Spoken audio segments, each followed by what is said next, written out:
Aïe aïe aïe. Mon téléphone a encore coupé, c'est pas grave. Fume une cigarette et reparlons d'Elsie Ferron. Une ambiance. Vous avez pas idée.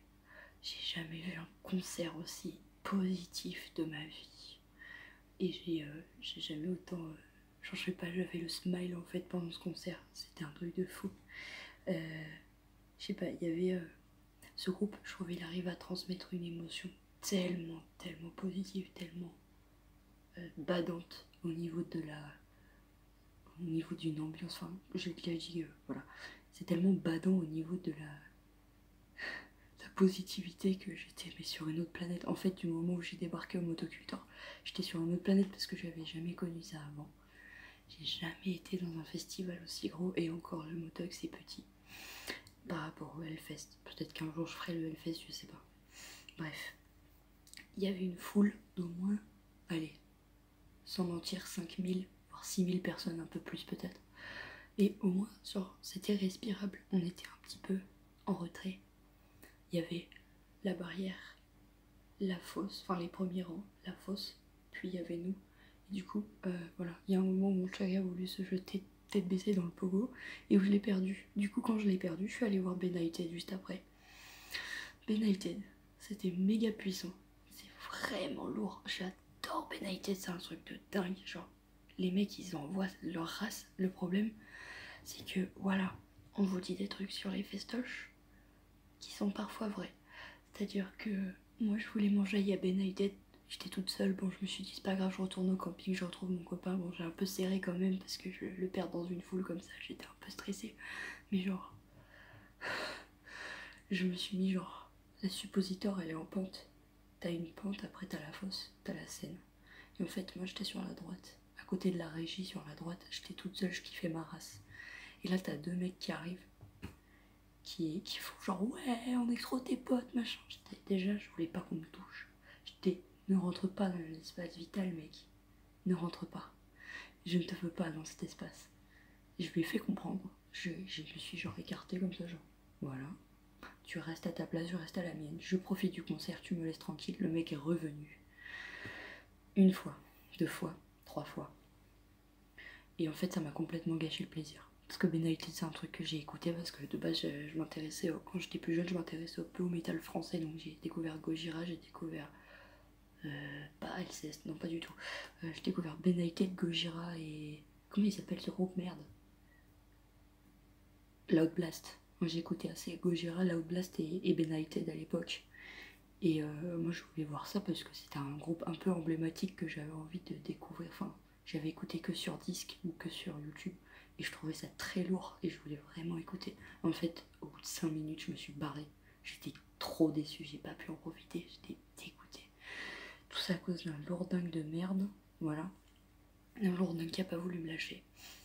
Bon, ça m'a pas gâché la suite, parce que la suite, par la suite, tu as retrouvé mon chéri. Du coup, j'ai fait oh putain, t'es là, j'ai cru que je t'avais perdu pour toujours. Et du coup, c'était grave sympa. Mais du coup, dans cette foule, enfin voilà, il y avait cette ambiance, je saurais vraiment pas vous la décrire, c'était vraiment super cool. La bouffe était bonne, les festivaliers étaient corrects pour la plupart. Il y a toujours des exceptions, il y a toujours des beaufs, mais c'est pas grave parce que ça m'a pas vraiment gâché le plaisir. Dans certains moments, je vous raconterai, je reviendrai peut-être dessus. Il y avait, du coup, on a fait un tour vers Bloodbath, qu'on a trouvé vachement plat pour ce que c'était. C'était un petit peu décevant. Moi, je m'attendais à un truc bien lourd, je connaissais pas trop. Je me suis dit, ouais, j'ai envie de me laisser surprendre, j'ai envie de découvrir quelque chose s'il faut. Puis le visuel me plaisait, les costumes et tout me plaisaient. Mais alors, c'était plat. Je sais pas, j'ai pas ressenti la vibe. Peut-être parce qu'on était trop loin de la scène. Peut-être parce que je ne connaissais pas la discographie du groupe. Mais du coup, j'ai été déçue. Enfin, j'étais bon, bah, next. Le next, c'était Atari Teenage Riot. On s'est un peu attardé vers, allez, minuit, 1h du matin. On est resté un petit peu vers la Massey Ferguson. Et en fait, c'était... moi, j'aime bien tout ce qui est électronique. J'aime bien tout ce qui est dubstep, house, brostep, trance, comment ça s'appelle, trap, drum step, glitch hop et tout, j'adore. Drum and bass aussi. Mais alors, ça, je me suis dit oui, il y a un mélange de métal et d'électro un peu chelou, je suis d'accord, parce que quand ça fonctionne, ça donne des cornes featuring Skrillex, ça donne des choses vraiment intéressantes que peut-être je n'ai pas encore découvertes.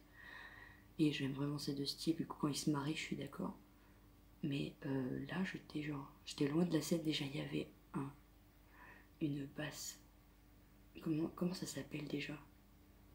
Une basse, tu sais, qui te vrille les tympans. Déjà ça c'était insupportable, on n'a pas pu rester plus de 5 minutes à côté de la scène. Parce que c'était invivable. Ensuite, vu qu'on en avait un peu rien à foutre, on est allé voir Opes. Mais en fait, on était trop fatigués, genre il était 1h15 du matin. On avait picolé, on avait bouffé, on avait pogoté toute la journée. Du coup, on s'est dit fuck, on rentre à la tente. Mais Opes, franchement, c'était une très bonne surprise. Je ne connais pas le métal progressif. Et j'ai été très surprise, j'ai trouvé ça beau. Vraiment, c'était très très beau à écouter.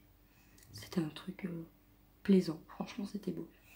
J'ai vraiment pris mon pied sur Opes, sauf qu'on était trop crevés et puis on était très loin de la scène. Donc j'ai pas... En fait, plus on était loin, moins j'appréciais, je pense, le son. Sauf sur la suppositor, parce que sur la suppositor, c'est plus facile d'approcher et de voir bien à quoi s'attendre, quoi. Et de prendre la température, surtout que c'est un peu en cuvette comme ça, donc t'as le temps de te prendre le son dans la gueule. Sur la main stage, c'est pas possible, c'est plat. Du coup, t'es derrière, tu vois rien, tu profites pas. À une exception près. Je passe au deuxième jour. Ce qu'on a vu, c'était Totterfish. Et là, j'ai pris une claque aussi. Parce que j'aime bien tous les groupes qui sont dans le délire Dailstorm, qui se prennent pas la tête et tout. Mais Totterfish, comment vous dire? C'était vraiment la frappe, ce groupe. C'était grave la frappe parce que j'avais l'impression de redécouvrir ce que j'aime dans Hailstorm. Mais en plus poussé, peut-être encore plus délirant. Et en peut-être un peu mieux construit musicalement, je trouve. Je suis pas experte en musique, mais je trouve que c'est un peu mieux construit, ça sonnait peut-être plus juste à certains moments. Du coup, je trouvais ça vraiment cool. Ah, j'ai vraiment pris mon pied. En plus, les mecs, ils avaient un décor, mais fabuleux. C'était énorme. C'était vraiment un délire à regarder. Si le live est dispo sur YouTube ou quoi, franchement, je vous encourage à aller voir. Ensuite, on a vu Providence. Providence, qui est un groupe que je ne connais pas dans un style que j'adore, donc c'est-à-dire le hardcore. Tout ce qui touche au hardcore, au beatdown, au deathcore et tout, j'adore ça. Sauf que je connaissais pas Providence.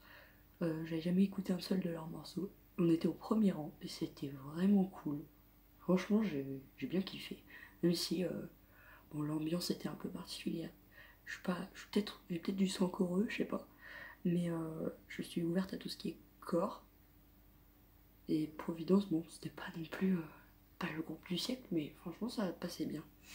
Ensuite, on a vu Igor. Alors, Igor, c'est un délire musical que peut-être je suis trop ou pas assez méta pour comprendre.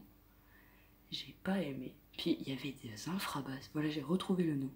Il y avait des infrabasses, mon gars. C'était insupportable. On est resté un peu loin de la DUME stage, donc de la main stage. Un peu loin. Pour peut-être...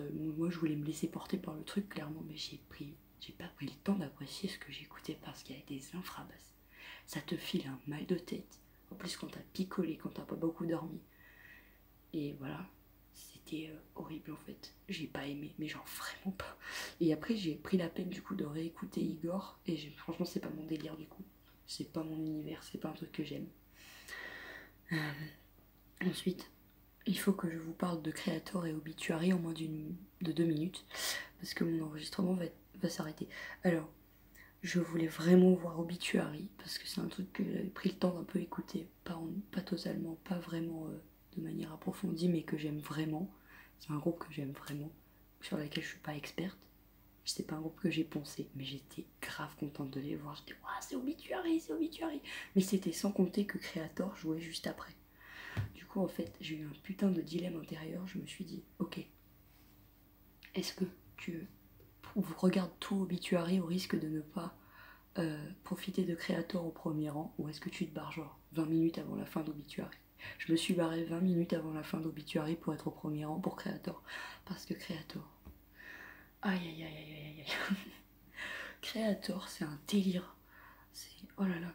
En fait, Oui, c'est un groupe très mainstream, enfin assez mainstream. C'est un pilier du thrash allemand. Et c'est un groupe que je porte dans mon cœur d'une façon démesurée. Et du coup, j'avais pas envie de rater une miette de Creator. Et j'ai pas été déçue, c'était un truc de fou. J'ai pris une claque, une putain de claque. C'était vraiment un des meilleurs concerts que j'ai vus au Motocultor. Parce que leur setlist, autant c'est une setlist qui, d'une tournée à l'autre, ne change pas. Mais alors là, j'étais sur le cul de ce que je venais de voir. Il y avait des effets pyrotechniques, ça en mettait plein la vue, le son était impeccable. Les mecs étaient au top. Creator, gros cœur.